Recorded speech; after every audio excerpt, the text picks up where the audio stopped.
Change your name now. This meeting is being recorded. There you go.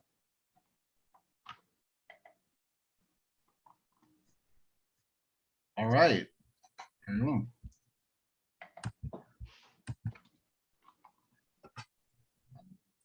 All right, good evening, everybody.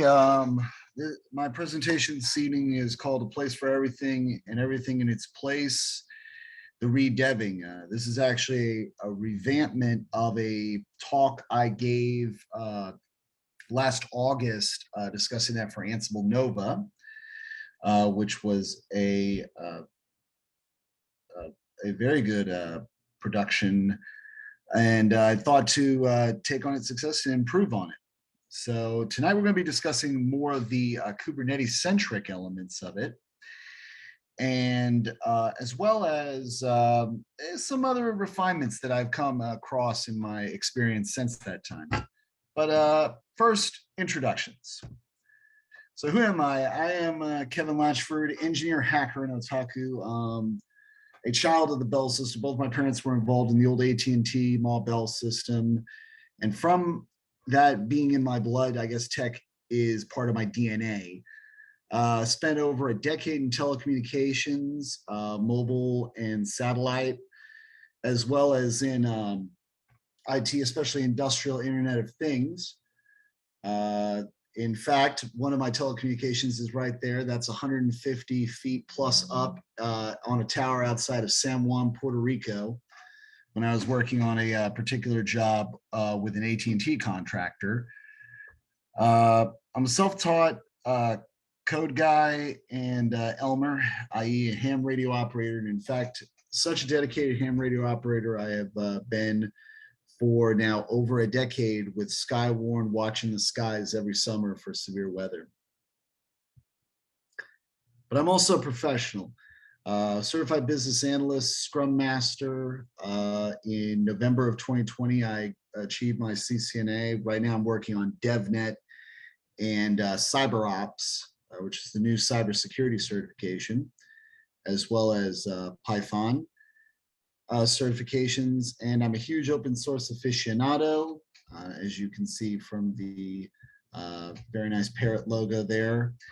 Which is actually my next big OS build on my own systems. And I'm very involved in the community around here. I'm a member of FEAR, which is the local 2600 Hackers quarterly group in Reston, as well as working with Nova Hackers, Northern Virginia Linux Users Group. Still quite often involved with the Sterling Park Amateur Radio Club. And as I said before, and gave my previous version of this presentation, with Nova Ansible, which is one of the largest Ansible interest groups in the country. I can tell you more details, especially about my occupation, but in the words of Mikuru Asahina, yeah, that's classified. But that's not why you called. Tonight, we're going to discuss a place for everything and everything in its place when it comes to DevOps. Now, what brought this on was a realization that there is no one-shot solution for everything yet in DevOps. And as such, there are a ton of tools out there. And every tool has something they do really, really well, above and beyond what is what they can do just in the basis of what all their capabilities. But there's just one thing that they just have an absolute niche for, and they're just an absolutely vital element to have in the equation. And since DevOps concentrates extensively on open source, many of these can be used for free, which means we can utilize them at little to no cost, and we can have a lot of them. But with that quantity does come a series of dilemmas. Where would things be best suited? Where's their place? And is there a place for everything? Well, a place for everything, and everything must be in its place. Why? Well, it's because you can take advantage of many things by using many of these tools. First of all, it's a case of waste not, want not. We have all these tools at our disposal, so not utilizing them, not knowing them, puts you at a disadvantage, and you are wasting it, something you could use.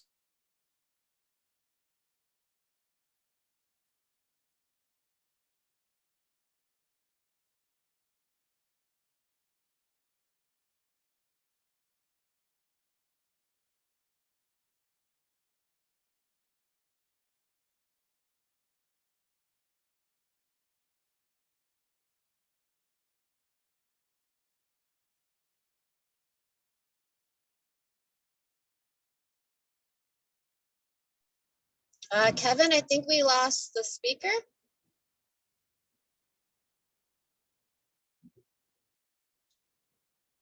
Uh-oh.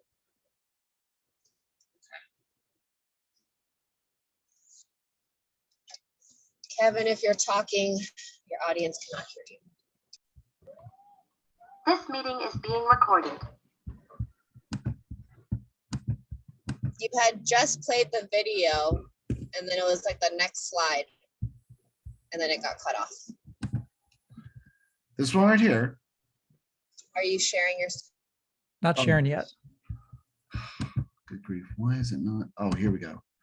Let's see if I can get it again. I'm gonna restart it. Okay. Yep, we saw this video. All right, I'm just gonna skip down here because I think that the video is jamming it.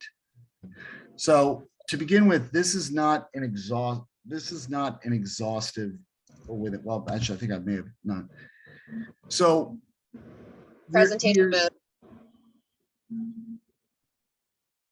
what was that? You want to put that in presentation mode? It's on the non one. I can't get it. I think we're good enough. I think, Yeah. Yeah. I think we're just gonna go enough because I think that slideshow jammed it. So I'm gonna try Gotcha. this. Okay, go for it. Right. So a place for is that we can utilize these tools. So because there are many advantages of using many of these tools, it's a case of waste not, want not. And we can maximize potential by combining different tools to achieve similar ends. But also there are certain tools that complement their competing counterparts. And I'm actually going to showcase this in a minute, where two tools actually serve to kind of combine both the development, to bridge both the development and production environment. And you can build your own solutions tailored to your own specific needs or your own specific wants, however you like. So if you want to, basically using many tools allows you a blank canvas to paint as you please. Now I wanted to begin with a disclaimer. This is not an exhaustive list of DevOps tools. There are many out there, but our goal here is to explore the concept. Now the concept specifically we're going to be talking about is Kubernetes-centric microservices and the tools that we could use to do that. So let's start with the Gits, single source of truth behind GitOps. Now you have many kinds that you can use. There are many kinds, such as just standalone Git, the original version created by Linus Torvalds, which allows you behind the wall security. Everything is yours, and so is your code. And it's in fact not too difficult to set up.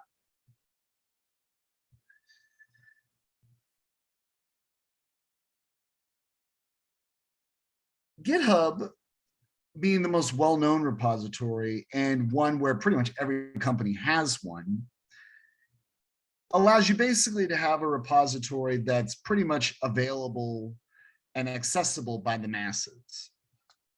So for code collaborations where you're going especially inter-organizational, it's the best way to do it. And there's a wide distribution of code from just basic source material to actual finished products. One of my favorites recently being Microburst, which is a red teaming tool set for Azure. Take it off of GitHub, you construct it yourself, putting it together anyway. And there you go. You got one of the best ways to test a cloud instance's security, and freely available and easily accessible on GitHub. Now, of course, then there's the force that began the GitOps trend itself in many ways, especially with their latest edition 14, and that's GitLabs. And this is pure GitOps. It's cloud-based and managed, and it's an all-in-one CI/CD. Put in code on one side, built application at the other side. And it fully verifies your code built and sends it right into production. So all you have to do is simply have your code ready and press a button. And that's it. GitLabs will do the rest, completely automated, if you want.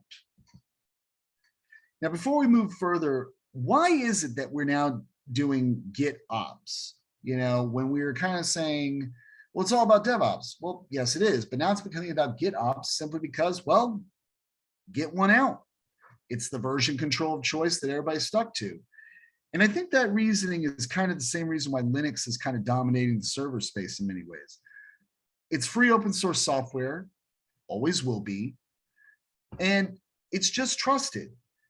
And it just became, because of those reasons, I think it became so popular with practitioners that, as I say here, never DevOps without it. Just like they used to say in the old American Express, you know, card commercials, never leave home without it. Well, never do DevOps without using Git. So what does that mean? Well, we have a standard single point of truth. And everyone will be working with this. So what that means is, it doesn't matter whether you're using a standalone, you're coming from GitHub, or you're going to be building with GitLabs. The methodology will pretty much be the same, one way or the other. So you have a common methodology that you are using that everybody's doing. So we're all kind of singing off the same song sheet. And any kind of Git can and will be used as the starting point. So we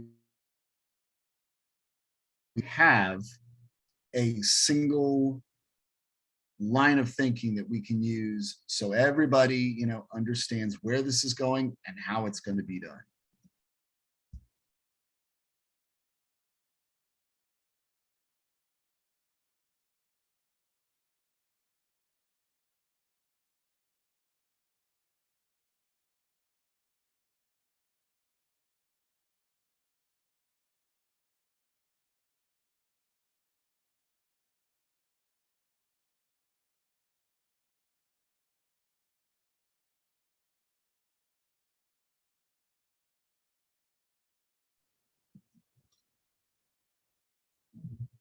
Kevin, if you're talking, we can't hear you.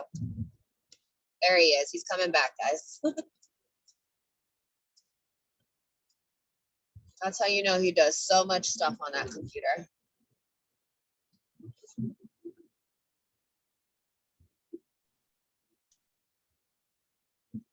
Okay. Yeah, Matt, very funny. Very funny. All right. Well, Christina, can you put up the backup because If you want to email it to me, I will be at home in like 8 minutes. So you want it back? I know I wasn't normally supposed to be on the road. Otherwise, I would have got you on this 100%. I understand. Yeah, this thing is. What's the presentation in? So like PowerPoint? It is.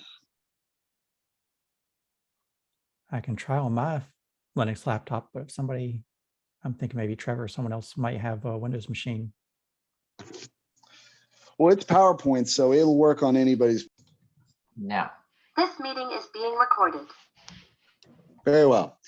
So basically, what are the advantages of using these many tools? It's basically a case of waste not, want not.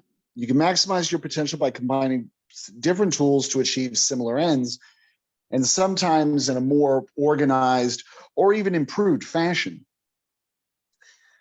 Certain tools can also complement their competing counterparts, as I'm going to show you in a few minutes when we with a specific CI/CD solution. And you can build your own solutions tailored to your own specific needs, but also you can build them just as you like. Basically, with all these tools, you can paint your canvas just as you like, to your own style, to basically make it your own. Slide. Now, what's the opportunity of not utilizing them? Well, slide. Oh, well, you don't get to take advantage of all those things. Now, this is a disclaimer. This is not an exhaustive list of DevOps tools. and there are many others out there. Our goal here is to explore the concept that we have. And tonight we're going to look at it from the perspective of Kubernetes-centric microservices. My previous presentation touched on the ideas of just using various tools in general in a pretty much general cloud environment. But I thought for this one, this would be a nice, more down-to-earth, in the real world, everyday context. Slide. Sorry about that. No worries. All right, so we have a single source of truth in the Gits, and there are three kinds of Gits. We have Gits that are on the premises, which is behind the wall, which allows you to have behind the wall security. More on that in a minute. It's yours, and so is your code. You own every aspect of it. So it's pretty much all kept close to your, you keep your cards close to you. And finally, it's not too difficult to set up. You can do this yourself. So you don't need to rely on other services to do it all for you. You can do it all by yourself, completely DIY. GitHub, well, that's the most common repository out there. And pretty much every company has one. And it's a great way for code collaboration, especially in regards to various or inter-organizational code collaboration, where we have different people doing different things in different times. Using GitHub gives you a common platform so you can pass everything back and forth seamlessly. And there's a wide distribution of code from source material to finished products. Now, GitLabs is the thing that basically built the modern GitOps phenomenon in my mind. It's cloud-based and managed, and it's an all-in-one CI/CD. You put your code in one side, it comes out built the other side. And it's fully verified code that you can put into production. So literally all you would have to do is simply git commit and push a button, and literally it goes into production. No muss, no fuss. Slide. Now, a word on GitOps. Why are we now talking about GitOps? Well, it's because Git won out. It is the version control that we seem to be all able to agree on. And mainly that is because I think it's because it's the same way Linux began to dominate the server space. It's free, open source software, and always will be. And because of that, it just gained appeal because everybody could get their hands on it at once, utilize it, and do all sorts of awesome and innovative things with it, making it even more popular, more interesting to the average, to all practitioners in DevOps, to the point where it's almost like the American Express card, commercials say, don't leave home without it. Well, I think a lot of practitioners would never do DevOps without Git. So what does that mean? Well, we have a standard single point of truth. Everyone will be working with, and any kind can be used as your starting point. So what does that allow us to do? Well, we can all work off the same sheet of paper and sing off the same song sheet. And it doesn't matter where we start, the methodology will always be the same. So it doesn't need much modification. How we did it on a standalone Git server is very similar, if not identical, to how we'll do it on GitHub. Where we begin is almost always the same, regardless of how we're configured. Slide. Now, going on to CI/CD, we have many choices, but the first and most chief among them would be Jenkins, the old reliable veteran and the thing that almost predates DevOps in some ways, using a traditional software development methodology. But it's still very useful, especially in phase one of building solutions, when you're just prototyping something that you're going to put into a microservice cluster, an element of it. It's great for prototyping it because it will put it through those linters. It will put it through those testers.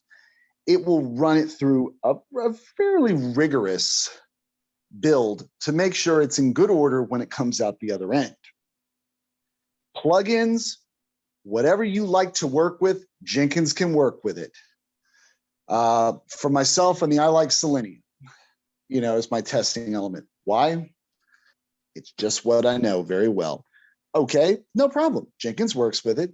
Do you have some other testing unit? Well, chances are you can use Jenkins on it. Some other testing solution, I should say. I apologize. So Jenkins really plays well with everybody. So you can kind of just, it's kind of like your own, it's kind of like a Legos, it's kind of like a Lego set for, for CI/CD. Just put the bricks together just as you like. And it's perfect for testing the initial build of the code, as I said, as well as prototyping them. Now, one other thing is in DevOps, we talk a lot about containers and Kubernetes clusters, but we must bear in mind that virtual machines still have their place in the modern cyberscape that we work in. And as such, we need something that does that. Well, building VMs in a DevOps fashion, Jenkins can do that very well and build them from basic code. Slide. But when we're talking about, once again, this microservice context, CI/CD has a dynamic duo on the development side and a great team on the production side. We'll start with the dynamic duo on the development side. Jenkins X, it's built in GitOps. From the start, the idea of that single source of truth, the common single source of truth, is baked right in. But key among it is the fact that it automates Tecton pipelines. Now, Tecton is known to be a bit of a terror to work with for those who are not as initiated with it, but it's a really, really good pipeline. Well, no problem. Jenkins helps you do that by automating the Tecton pipeline and kind of helping you with that learning curve and complexity curve. Furthermore, Jenkins X gives you information on pulls and issues, so you can see everything that's going on. Kind of, for network engineers, you'd kind of notice it like, kind of like the old terminal. Every step of the way in the terminal, you see as it's going. Well, you kind of get the similar thing, and this can be done on Slack, or for those of you who don't like to use Slack, Mattermost and other communications providers are integrated with Jenkins X to provide these feedback.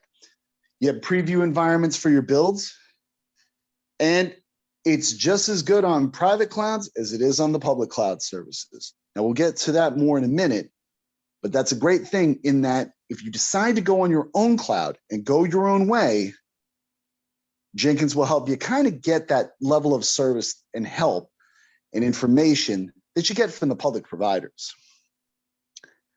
Now, Tecton, what's so great about it? It was built with cloud native in mind. It's CI/CD for the cloud by the cloud standards. It's very flexible. However you need to build something, it will do it. Nothing is too complex for Tecton. And finally, built-in best practices. You don't have to sweat the details or the small stuff. Tecton will build them right in there automatically. So you can focus on the more important factor of building your application, your part of the microservices cluster that you wish to create. You can focus on that and not the petty details. Slide. Now, that's the development side. How about the terrific trio that's on the production side? Well, Argo CD is probably the chief among them, in that although it can do a lot of continuous development and such, it excels at continuous delivery. Now, that's a very major factor because we're not just going to develop it and then we'll move it in manually. No, we need something that kind of shoves it into production automatically so that, we just kind of focus on getting it ready and we kind of get rid of the, for lack of a better term, the mundane element of putting it into the cluster And it bonds well with those Tecton pipelines. So you have Tecton on the dev side, Argo on the production side, using Argo as sort of the bridge moving towards that production cluster. Now, as a parallel function, it can serve as a kind of, as I said, it kind of sits in that production environment, but it can touch the development environment. Well, that serves as a kind of airlock. Now, that's a kind of good thing, keeping your development and production areas, production parts separate, yet seamless. That allows developed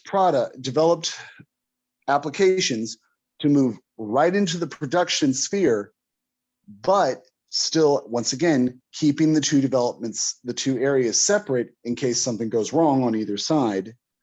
But also from the security standpoint, they may be able to get into your production system, but it kind of logically is separated by Argo. Now, once it gets into that production environment, it needs to be coordinated. Well, here we have our coordinator, the organizer, which is Flagger. Flagger automatically integrates the nodes into the cluster and simplifies their configuration so that they can be integrated quickly. But who does the heavy lifting? Well, that's Flux. It's the manager. It handles all the resources for deployment and automates the infrastructure allocation and the workflow coordination. So what does this all mean together? Argo can do the delivery. Flagger then takes it and figures out where to put it in the cluster and how it should be put into the cluster, thereby letting Flux do the heavy lifting and moving it into position, configuring it up, hooking it up, so that it just quickly and effortlessly integrates into your production clusters, however they may be configured. Slide. So the pipe dream that I speak of is, as you can see right here. Jenkins X would be automating and controlling the whole process from development to production.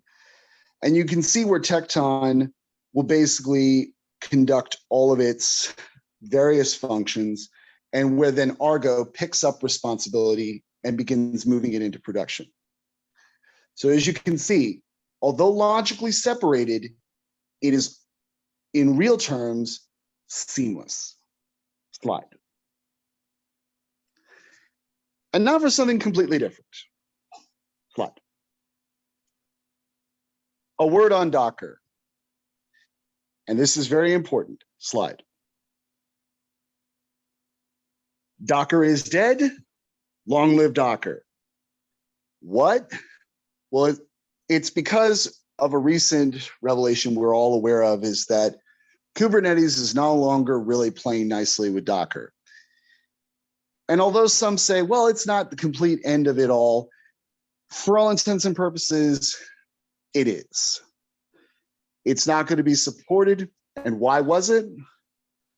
Well, mainly because Dockers need to be rooted, as well as having daemon functions running in the background, making it rather heavier than it needed to be, and not as secure. Therefore,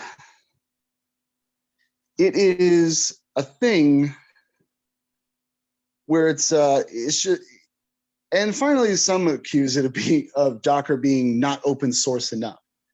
They're kind of trying to monetize things. They're putting stuff behind the wall. They're kind of being proprietary with some elements of their code. You get the point. So they're being replaced in the Kubernetes sphere, but they still have a use. They still have a use. There's no better way to prototype containers for those clusters than Docker, because minus the orchestration elements of Kubernetes, Docker's daemons and its swarm functionality permits all of these permits us to kind of simulate how it would operate in an environment like that. So giving us the ability to kind of see how it functions, how it behaves. Now, for Kubernetes also, that's about clustering. So that's about microservices. But there are some times where we're going to be having monolithic applications operating out on the periphery, doing very specific functions that are maybe not always present and such. Well, monolithic applications is still the best way to do it using that DevOps methodology, Docker. But finally, it's their construction files. Most of us know about Docker files. We've written Docker files. We've used Docker files. It's something that we all kind of know. It's a common thing. But even though we're not using the containers themselves anymore, we can still use Docker files to make new containers. And how do we do that? Slide. With new containers built to accept those Docker files. One of these is a project that was extensively Red Hat, but now is pretty much open source to the community. And that's Builder and Podman. Builder builds the containers from Docker files, assembled instead to Kubernetes specifications and not the standard Docker, and Podman runs them. But Podman takes file configurations that would be designed for a rooted container runtime with background daemons, and instead makes it rootless and daemonless. So no root, no daemon, even though it's a Docker file, no problem. Now there are two kind of containers that Podman will produce: Containerd and Cryo. Now Containerd, I personally am not very fond of them. I think they're a little too complicated. But for Windows and very sensitive application designs, I know myself, several other developers I know swear by them. For me, I use it mostly for the Windows functionality because unfortunately, there aren't many containers that do. CryoD does. And you will find there are times when you need to use Windows in that container. So Containerd is probably your chief container type to use. And strangely enough, Podman was actually intended to work with this type, but it moved on more towards Cryo, which is really good for making just good old-fashioned Linux containers. But I think Cryo also is a lot simpler to build and not as fussy. So I think that that's the other advantage it has. And probably for this reason, Podman is moving more extensively towards Cryo and away from Containerd. But at least at present, Podman does both. Slide. Now that brings us to the overarching theme of this presentation, which is Kubernetes itself, which is the master of microservices. And Kubernetes comes in many different forms. You have dedicated cloud services elements like EKS on AWS, and as well as you have their counterparts on Azure, Linode, DigitalOcean, and Google Cloud Platform.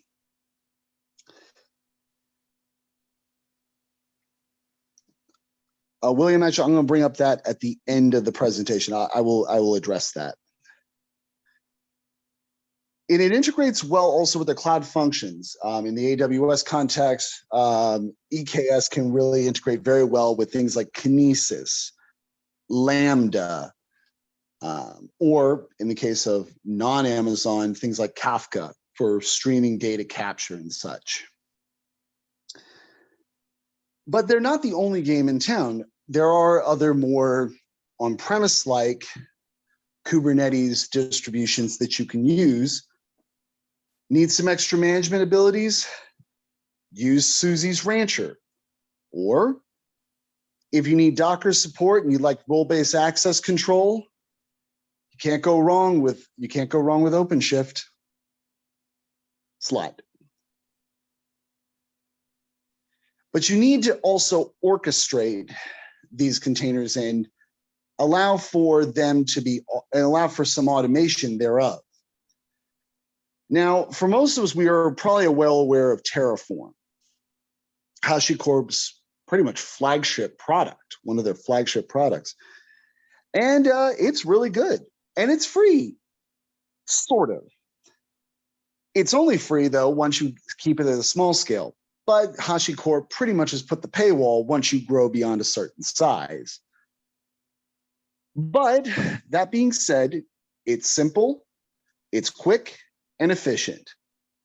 HCL is a relatively simple language to understand, and it's not too distinct from YAML, so most people who've been using YAML for configuration pretty much will understand the logic behind it.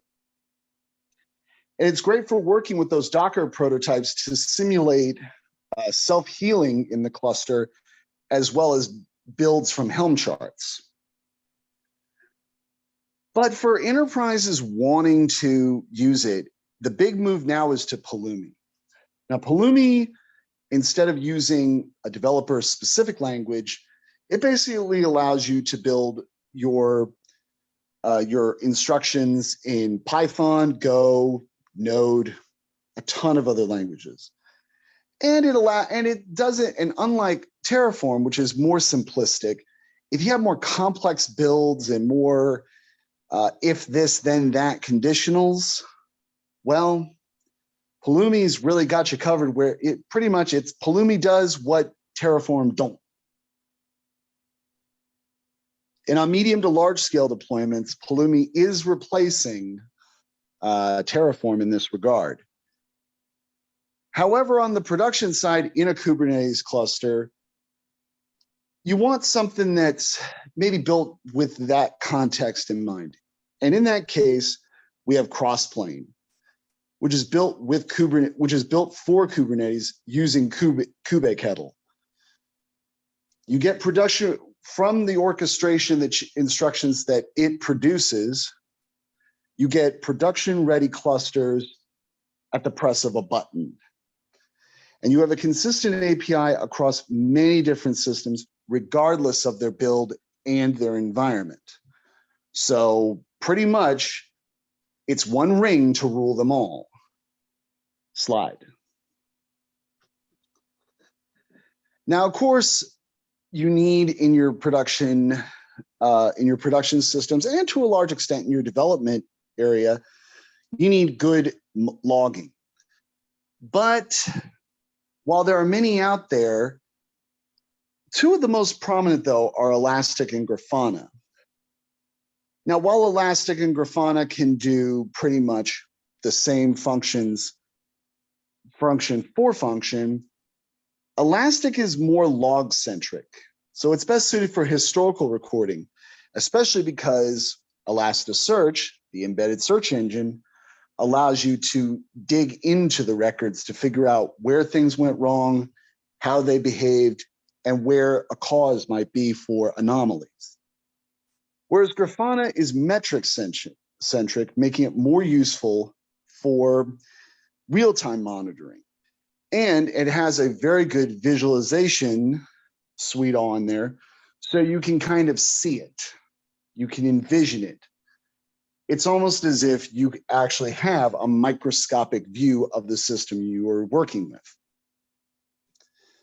So Grafana on your status board with Elastic in the back, on the back end, basically you have everything covered. Whether you need historical analysis or real-time analysis combined together, you're covered.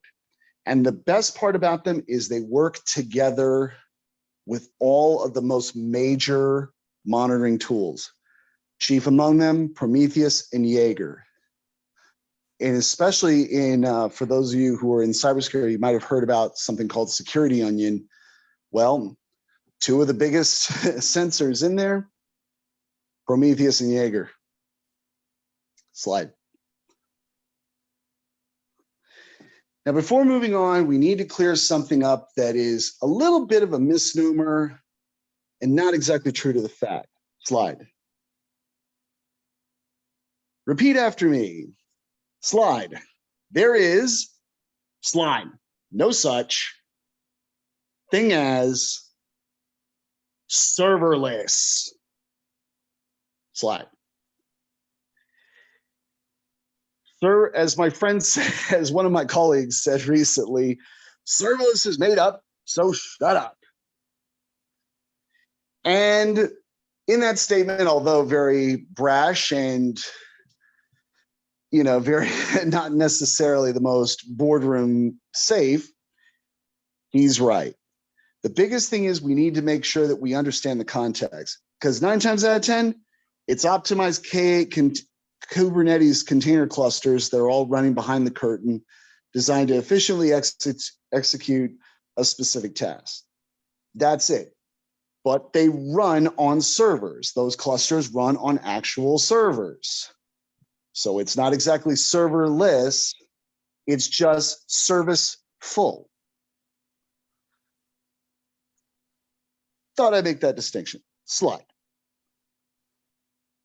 So with that, let's now get back to the skies real quick. Public cloud. Simple and secure. Mostly. However, in some of you may remember in January 2020, several of the major cloud services were hacked.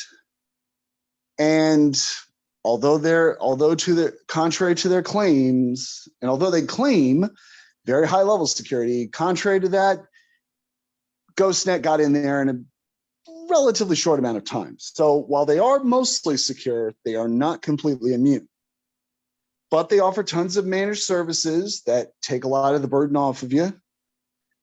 And they take care of a lot of it. You only have to do some things. But for a lot of people, and Christina, you and I have both discussed this, a lot of people would be better off just building their own clouds and building their own systems. But how best to do it? Well, OpenStack. Utilize your own current infrastructure in a new way. So for all that networking equipment that you have, all those servers you have, you can build your own cloud with just the equipment you have on hand using OpenStack. And the best part about it is it's yours. You want to make it extremely secure. You want to make it so tight that, you know, you'd make foreign governments jealous. You can do that. You just want to make something simple and, you know, just save money so that you don't have to be paying a cloud provider. You can do that too. And the cost and quality actually can be quite competitive if configured right. The only problem with OpenStack is it takes a lot of resources. Now on the production end, this isn't a big deal. You want this kind of stuff. But your development environment, it might be a bit overkill, and you just don't need that level of resources, many of them, for just developing, you know, prototyping, things like that. On the development side, you might want to consider Proxmox. Unlike ESXi and other hypervisors, though, this one is free and open source. You pay nothing for it. But if you want support and bells and whistles, you pay for it. So you want to take care of it yourself? No problem. It's yours. Have fun with it. Oh, you want support and everything? No problem. Here it is, and quite reasonably priced. It's lightweight and flexible, can work on pretty much every kind of system you have. And the best part is it supports the two biggest standards, LXC containers and QEMU virtual machines. And with only a few modifications in the terminal, you can run Podman and Buildah on it. along with their ancillary applications, and basically have something that would basically simulate OpenStack in miniature.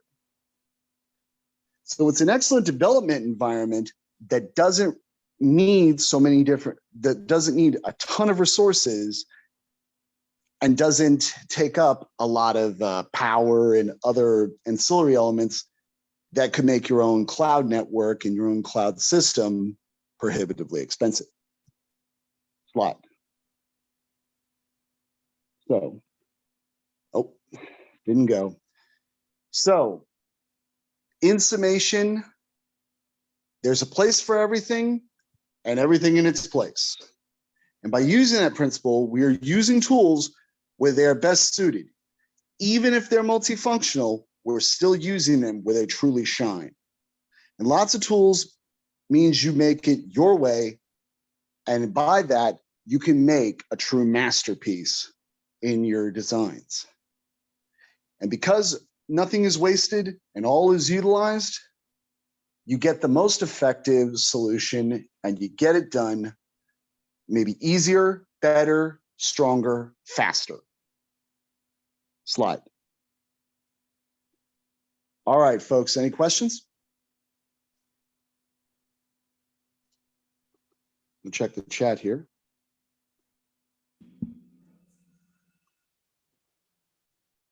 Go ahead and stop sharing.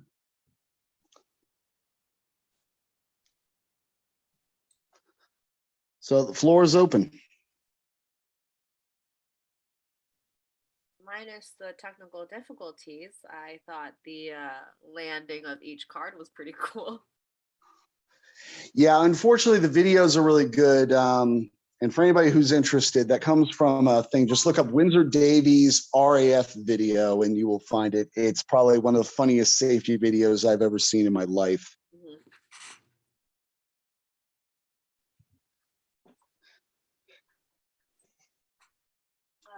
I'm not sure if I think you answered that question that William put in chat about the daemon process in Docker.